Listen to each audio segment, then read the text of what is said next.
Hello दोस्तों, तो आपका स्वागत है ई इंटरेस्ट के इस प्लेटफॉर्म पे। आज हम क्वाड्रेटिक इक्वेशन पढ़ने वाले हैं। क्वाड्रेटिक इक्वेशन को हम एकदम बेसिक से लेकर जेई मेंस, जेई एडवांस के लेवल तक देखने वाले हैं। जेई में क्वाड्रेटिक इक्वेशन से हर साल अमूमन एक सवाल तो बनता ही बनता है। जेई एडवांस में भी सवाल पूछे गए हैं। हम जो स्टार्ट करने वाले हैं क्वाड्रेटिक, वो 10th क्लास में जो क्वाड्रेटिक थी उसके लेवल से स्टार्ट करने वाले हैं। तो स्टार्टिंग के कुछ लेक्चर्स 10th क्लास के बच्चों के लिए भी काफ़ी इंपॉर्टेंट हो सकते हैं। 10th क्लास के बच्चे भी इसको देख सकते हैं। बाकी फिर आगे के लेक्चर्स तो हमारे जेई के हैं ही। तो क्वाड्रेटिक इक्वेशन देखो, हम स्टार्ट करते हैं। देखो हम इस पहले तो इसमें क्या क्या कवर करने वाले हैं वो देखो कि बेसिक्स क्वाड्रेटिक है क्या, इक्वेशन क्या होती है, ये सब के बारे में देखेंगे। उसके बाद सिमेट्रिक एक्सप्रेशन, ये अलग अलग टॉपिक्स दे रखे हैं। यहाँ पे अगर मेंस की बात करें, जेई मेंस की बात करें, जेई मेंस के अंदर न्यूटन फार्मूला से काफ़ी सवाल पूछे गए हैं। न्यूटन फार्मूला से काफ़ी सवाल पूछे गए हैं। सिमेट्रिक एक्सप्रेशन से भी सवाल बनते हैं, ठीक है। उसके बाद अगर बात करें तो रेंज एंड ग्राफ से कुछ कुछ पूछ लेता है। और लोकेशन ऑफ रूट्स वगैरह जो हैं ये हमारे जेई एडवांस के हिसाब से ज़्यादा इंपॉर्टेंट हो जाते हैं। मेंस इतना इनको तवज्जो नहीं देता है। यहाँ पे अगर बात करें कि इनफाइनाइट रिपीटेशन की बात करें, ये भी जेई मेंस के हिसाब से इंपॉर्टेंट है, ठीक है। तो हम एक एक टॉपिक को पढ़ेंगे। एक एक टॉपिक पे जेई मेंस के सवाल भी करेंगे, हम जेई एडवांस के सवाल करेंगे। जैसे जैसे हम आगे बढ़ेंगे आपको चीज़ें समझ में आती जाएंगी, ठीक है। तो स्टार्ट करते हैं। सबसे पहले बात करें बेसिक, तो बेसिक में सबसे बेसिक से स्टार्ट कर रहा हूँ मैं। सबसे बेसिक से स्टार्ट कर रहे हैं कि सबसे पहले तो इक्वेशन क्या है, ठीक है। हमने क्वाड्रेटिक इक्वेशन मैथ्स जब से मतलब स्टार्ट हुआ 8th 9th में सुनने लगे तो इक्वेशन है क्या। देखो बेसिकली यहाँ पे देखो एक डेफिनेशन लिखी हुई है, ये मैथमेटिकल डेफिनेशन है। हम बात करें तो मैं ये बोल रहा हूँ कि दो मैथमेटिकल एक्सप्रेशंस, देख जैसे मान लो कि एक 5 नंबर है, कोई 5, तो ये एक मैथमेटिकल एक्सप्रेशन है। एक दूसरा मैं एक्सप्रेशन ले रहा हूँ x + 5, ये भी एक मैथमेटिकल एक्सप्रेशन है, ठीक है भाई। ये वेरिएबल है x, 5 कांस्टेंट है। ये एक मैथमेटिकल एक्सप्रेशन हो गया, ये दूसरा मैथमेटिकल एक्सप्रेशन हो गया। अगर मैं इनको इक्वल साइन के साथ कनेक्ट कर दूं तो यही मेरी इक्वेशन होती है। अब इसको हम सिंप्लीफाई कर सकते हैं, सोल्व कर सकते हैं, ठीक है। तो बेसिक चीज़ क्या है कि दो मैथमेटिकल एक्सप्रेशंस को इक्वल साइन के साथ अगर मैं कनेक्ट करता हूं तो वही मेरी क्या होती है, इक्वेशन होती है। अब बात करते हैं क्वाड्रेटिक इक्वेशन की। आपने पोलिनोमियल चैप्टर 10th क्लास में जो देखा उसमें आपने देखा होगा कि जब x की मैक्सिमम पावर जब आपकी 1 हो तो उसको लीनियर इक्वेशन बोलते हैं। जब पावर 2 हो तो उसको क्वाड्रेटिक इक्वेशन बोलते हैं। तो यहाँ पे मतलब मेरा जो इक्वेशन होगी कोई भी, उसमें x की मैक्सिमम पावर 2 चाहिए मुझे। x की पावर 2 तो मुझे चाहिए ही चाहिए, ठीक है। तो उसको हम क्या बोलेंगे, क्वाड्रेटिक इक्वेशन बोलेंगे। जैसे x² + 2x + 3 = 0, तो ये मेरी क्या हो जाएगी, एक क्वाड्रेटिक इक्वेशन हो जाएगी। x की पावर 2, ठीक है। तो क्या सिर्फ x की पावर 2 आने से मेरा काम हो जाएगा? क्या मेरा x की पावर 2 आने से काम हो जाएगा? तो देखो उसके बारे में भी कुछ चीज़ें हैं, तो हम आगे देखते हैं। सबसे पहले देखते हैं स्टैंडर्ड क्वाड्रेटिक इक्वेशन, ठीक है। स्टैंडर्ड क्वाड्रेटिक इक्वेशन तो वो क्या है, तो वो है भैया, वो है कि ax² + bx + c = 0, ठीक है। तो ये मेरी क्या है, स्टैंडर्ड क्वाड्रेटिक इक्वेशन है, ठीक है। तो देखो मुझे क्या चाहिए, x² तो चाहिए ही चाहिए। इसका मतलब यहाँ पे a क्या है, a जो है वो 0 नहीं हो सकता, क्योंकि अगर आपने a को 0 कर दिया तो ये x² वाला टर्म खत्म हो जाएगा। x² का टर्म खत्म हो जाएगा ना अगर 0 कर दिया तो। लेकिन क्वाड्रेटिक इक्वेशन के लिए हमें पता है कि x पावर 2 तो चाहिए ही चाहिए। और b और c जो है वो कोई भी रियल नंबर हो सकता है, कोई भी वो नंबर्स हो सकते हैं। तो यहाँ पे a के ऊपर हमने कमेंट कर दिया कि a 0 नहीं होना चाहिए, उसके अलावा चलेगा। अब इसमें देखो कोई बोले कि सर आपने बोला x की पावर 2 होना चाहिए, तो देखो अगर कोई एक इक्वेशन लिखता हूं मैं, x² + x की पावर 1/2 + 3 = 0, कि सर आपने बोला कि x की पावर 2 होनी चाहिए, तो x की पावर 2 यहाँ पे है, तो क्या इसको हम क्वाड्रेटिक इक्वेशन बोल देंगे?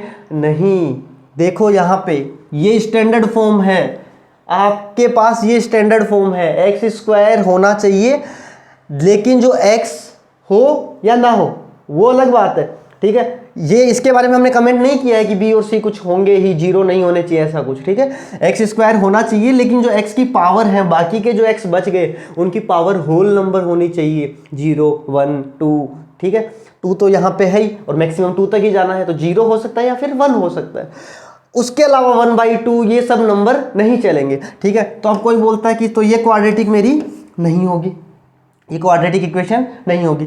अब हम बात करें कि सर कोई ऐसा बोल दे कि भैया 2x स्क्वायर प्लस ठीक है 4 इक्वल टू 0, ऐसा लिख दिया, तो क्या ये क्वाड्रेटिक इक्वेशन है? ये क्वाड्रेटिक इक्वेशन है? कोई बोलेगा कि सर यहाँ पे एक्स स्क्वायर भी है, सी तो कोई कांस्टेंट है वो भी है, लेकिन एक्स वाला टर्म नहीं है, तो भैया क्या फर्क पड़ता है? क्या फर्क पड़ता है? ये क्वाड्रेटिक इक्वेशन है। क्यों? क्योंकि देखो यहाँ पे बी और सी पे कोई कमेंट नहीं किया है।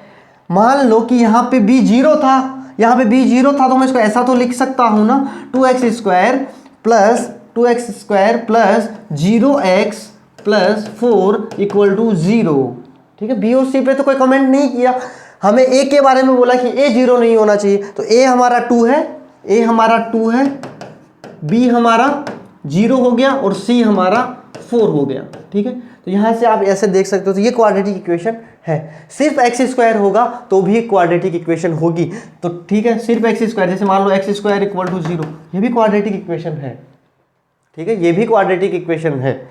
तो इस तरह से हम क्वाड्रेटिक देखेंगे कि हमारा ए जो है ना वो 0 नहीं होना चाहिए, एक्स स्क्वायर होना चाहिए, बाकी एक्स हो ना हो चलेगा। अगर एक्स है तो उसकी पावर कैसी होनी चाहिए? 0 हो या फिर 1 हो, क्योंकि मैक्सिमम 2 है, वो तो हो गया हमारा पहले ही।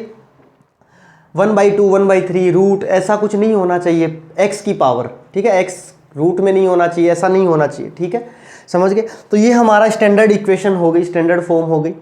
अब अगर हम बात करें स्टैंडर्ड फॉर्म के बारे में और थोड़ा डिटेल में डिस्कस करते हैं, कि हमने बोला कि sir ax square plus bx plus c equal to 0, यहाँ पे x की पावर 2 है। हमने पोलिनोमियल चैप्टर 10th क्लास के पोलिनोमियल चैप्टर में सीखा क्या, कि अगर x की पावर 2 है तो यहाँ पे मुझे मैक्सिमम x की 2 वैल्यू मिल सकती है, मैक्सिमम 2 वैल्यू मिल सकती है, ठीक है, मैक्सिमम 2 वैल्यू मिल सकती है, 2 से ज़्यादा वैल्यू नहीं मिलेगी, ठीक है। तो ये जो 2 वैल्यू आने वाली है यहाँ से x की, भैया जब इसको आप सोल्व करोगे तो यहाँ से जो x की वैल्यू आने वाली है वो 2 वैल्यूज आएंगी। तो एक को हम नाम दे देते हैं अल्फा बोल देते हैं, दूसरी को हम बोल देते हैं बीटा। इन्हीं को इसका क्या बोलते हैं? रूट्स बोलते हैं। ये क्या होंगे मेरे रूट्स हो जाएंगे, ठीक है। ये मेरे क्या हो जाएंगे? रूट्स हो जाएंगे। क्या हो जाएंगे? रूट्स हो जाएंगे, ठीक है, रूट्स हो जाएंगे। तो यहाँ पे अब देखो कि इसकी x की वैल्यू निकाले कैसे, तो उसके लिए एक फॉर्मूला है मेरे पास, x equal to minus B plus minus root में d/2a, ठीक है। ये मेरा एक फॉर्मूला है मेरे पास, तो इसको ये लो भैया, ठीक है। x equal to minus B plus minus root d/2a। d क्या है सर? d जो है वो है b square minus 4ac। Sir ये a b c क्या ये रहे भैया, ये रहे यहाँ पे है ना, तो a b c आप लिख लोगे, एक्स स्क्वायर के साथ जो होगा वो a होगा। और ध्यान रखना विथ साइन लेना है, अगर यहाँ पे माइनस का साइन हो तो उसको माइनस के साइन के साथ लेना है। हम कुछ एग्जांपल्स देखेंगे। तो यहाँ पे मेरा d क्या हो गया? B square minus 4ac। तो ए बी सी देखो क्वाड्रेटिक मुझे देगा, क्वाड्रेटिक इक्वेशन मुझे देगा, तो यहाँ से ए बी सी लिखना मेरे लिए आसान होगा। वहाँ से मैं d निकाल सकता हूँ, क्योंकि बी ए सी की वैल्यू यहाँ रखूँगा, मेरा d आ जाएगा। d को यहाँ रखूँगा, b और a को यहाँ रखेंगे तो x की वैल्यूज़ आ जाएंगी। तो यहाँ से हमें पता चल रहा है कि देखो एक बार तो प्लस का साइन लिया है, एक बार तो क्या लिया है? प्लस का साइन। तो देखो हम सोल्व करते हैं कि अगर मैं प्लस साइन लेता हूँ तब, तो यहाँ पे x इक्वल टू क्या है? x इक्वल टू प्लस का साइन ले रहे हैं, तो माइनस का b प्लस रूट में d/2a, ठीक है। दूसरा अगर मैं माइनस का साइन लेता हूँ तो x equal to minus B plus, minus का ले रहे हैं साइन, ठीक है, तो ये minus root d upon 2a, ठीक है, ये हो गया हमारे। अब इन्हीं को हमने क्या बोला है कि सर x की दो वैल्यू आने वाली थी, दो वैल्यूज आ गई, इन दोनों वैल्यू को हमने एक को अल्फा बोला है, एक को बीटा बोला है। कौन सी को अल्फा बोला है, कौन सी को बीटा बोला है, कैसे पता चलेगा?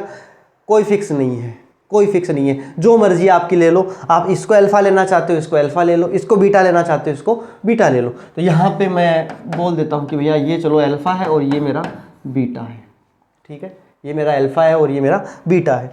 तो अब हम देखते हैं, देखो कि अगर मेरा ये अल्फा बीटा हो गया, ठीक है, तो देखो अब मुझे यहाँ से अल्फा ये है, बीटा ये है, तो अगर मुझे यहाँ से अल्फा प्लस बीटा निकालना हो, कैसे करेंगे? दोनों को ऐड कर देंगे, तो कि भैया माइनस का b plus root d upon 2a plus minus b minus root d upon 2a, ठीक है। यहाँ से अगर मैं इसको सोल्व करता हूँ तो देखो एलसीएम इसका 2a आएगा, नीचे दोनों में 2a है। यहाँ पे क्या हो जाएगा? Minus B plus root D, ये तो है ही, minus B plus root D, ठीक है। यहाँ पे देखो ये प्लस है लेकिन अंदर माइनस है, तो ये माइनस रहेंगे, minus b minus root d, भाई प्लस माइनस माइनस, ठीक है। तो यहाँ से रूट डी प्लस का है, रूट डी माइनस का है, तो ये कैंसिल आउट हो जाएंगे मेरे, ये कैंसिल आउट हो जाएंगे। बचा क्या यहाँ से कि सर यहाँ से हमारा रिजल्ट जो है वो आ गया माइनस का 2b डिवाइड बाई 2a। देखो माइनस बी क्या हो गया? माइनस बी माइनस 2b, तो 2 से 2 कैंसिल होगा, 2 से 2 कैंसिल आउट हो जाएगा और बचेगा क्या? माइनस बी अपॉन a, ठीक है। हमें 10th क्लास, भाई कुछ बच्चे अगर 10th क्लास पढ़ के आए हैं, अभी 11th में हैं, तो उन्होंने रट्टा मारा होगा, alpha plus beta minus B upon A होता है, ये फॉर्मूला भी उन्होंने रट्टा मारा होगा, ठीक है। लेकिन इसी फॉर्मूले से ये सब आते हैं, वो उनको पता ही नहीं, ठीक है। रट लेते हैं हम कि माइनस बी अपॉन ए होता है, सर ने बोल दिया माइनस बी अपॉन ए होता है, कैसे होता है पूछा ही नहीं कभी। तो x की वैल्यू यहाँ से निकालते हैं, एक बार प्लस साइन, ये फॉर्मूला भी देखा होगा, लेकिन ये यहीं से आता है, कुछ लोगों को नहीं पता होगा, ठीक है। तो आपको देखो मैथ्स को अच्छे से पढ़ना है, मैथ्स को समझना है कि क्या हो क्या रहा है, कनेक्ट करना है चीज़ों को। तो यहाँ से हमने जैसे ये निकाला है अल्फा प्लस बीटा, ऐसे ही जब आप इन दोनों को मल्टीप्लाई करते हो, अल्फा इंटू बीटा जब निकालते हो, तब क्या करना पड़ेगा? दोनों को मल्टीप्लाई करना पड़ेगा। तो यहाँ पे देखो ये अगर माइनस बी को मैं पूरा टर्म बोल रहा हूँ x, और रूट डी को मैं बोल रहा हूँ क्या? y, तो यहाँ पे ये x plus y d y, और यहाँ पे ये क्या हो जाएगा? x माइनस वाई, ठीक है। रूट डी को y बोला है भाई, अगर मैं एक्स वाई भी नहीं बोल सकते हो, पी क्यू बोल दो अगर आपको ऐसा है तो। देखो अगर मैं माइनस बी को बोल देता हूँ p और रूट डी को बोल देता हूँ q, ठीक है, तो ये p प्लस क्यू बन गया, और यहाँ पे क्या बन जाएगा? ये तो मेरा p है और ये मेरा q है, तो p माइनस क्यू हो जाएगा। तो p plus q, p minus q जब मल्टीप्लाई करोगे तो p square minus q square, ठीक है, a plus b a minus b, a square minus b square, वो वाला फॉर्मूला। नीचे 2a इंटू 2a कितना हो जाएगा? 4a स्क्वायर हो जाएगा। वो आप खुद से ट्राई करना, और जब उसको फिर सिंप्लीफाई करते हैं, सोल्व करते हैं, तब हमारा क्या निकल के आता है? हमारा निकल के आता है c बाई ए, ठीक है। क्या बनता है हमारा? c बाई ए बनता है। अल्फा बीटा क्या बनता है? c बाई ए बनता है। तो चलो देखो हम देखते हैं क्या क्या देखा हमने कि sir ax square plus bx plus c equal to 0, ये अगर है तो इसके दो रूट्स होने वाले हैं। एक रूट क्या होगा? एक रूट होगा अल्फ़ा, एक रूट होगा बीटा, ठीक है। तो यहाँ से एक रूट अल्फ़ा एक बीटा आ गया।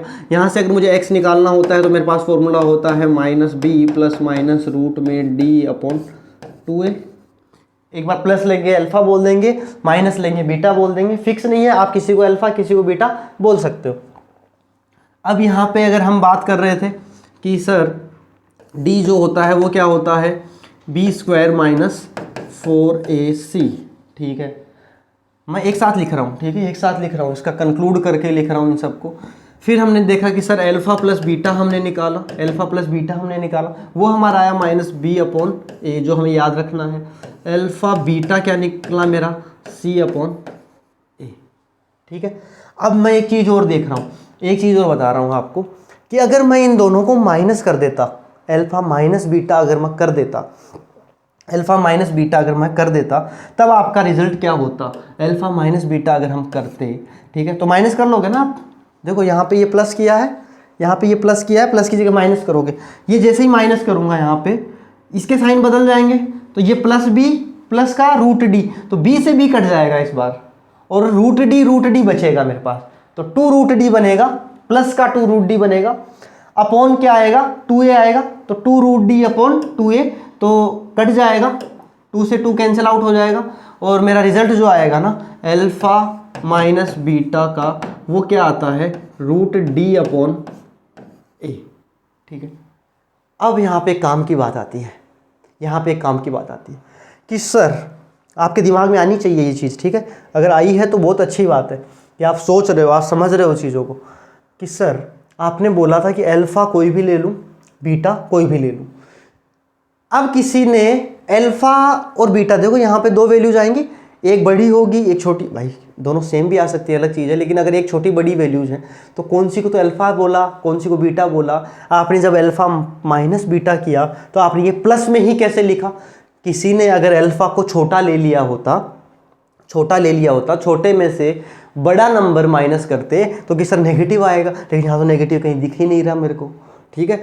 और अगर किसी ने अल्फ़ा को बड़ा लिया है, बीटा को छोटा लिया है, तब तो पॉजिटिव आएगा, ठीक है। लेकिन अब एक चीज़ बताओ मुझे, कोई आपसे अगर डिफरेंस पूछता है किसी चीज़ का, जैसे मान लो आपसे आपके पापा की एज का और खुद की एज का डिफरेंस पूछता है कि आपके पापा आपसे कितने बड़े हैं, तो भैया क्या आप अपने पापा की एज में से खुद की एज को माइनस करते हो, या फिर खुद की एज में से पापा की एज को माइनस करते हो। क्या करते हैं हम, भाई पापा की एज माइनस खुद की एज। कभी ऐसा तो नहीं बोला ना कि मेरे पापा मेरे से माइनस के 15 साल बड़े हैं, ऐसा माइनस के 15 साल छोटे, ऐसा तो नहीं बोलते ना। अरे नहीं बोलते ना कभी।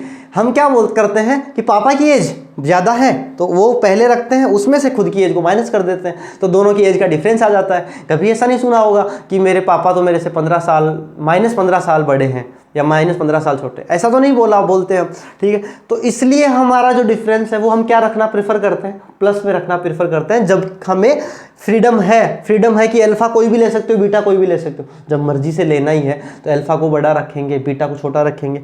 लेकिन अब यहाँ पे फॉर्मूले में तो हमें कुछ करना पड़ेगा उस चीज़ के लिए, तो हमने क्या देखा कि भाई डिफरेंस जो है ना वो हमेशा पॉजिटिव रखना है, और पॉजिटिव रखने के लिए एक चीज़ है मैथ्स में, क्या, मोड आ जाएगा अपना, ठीक है, मोड।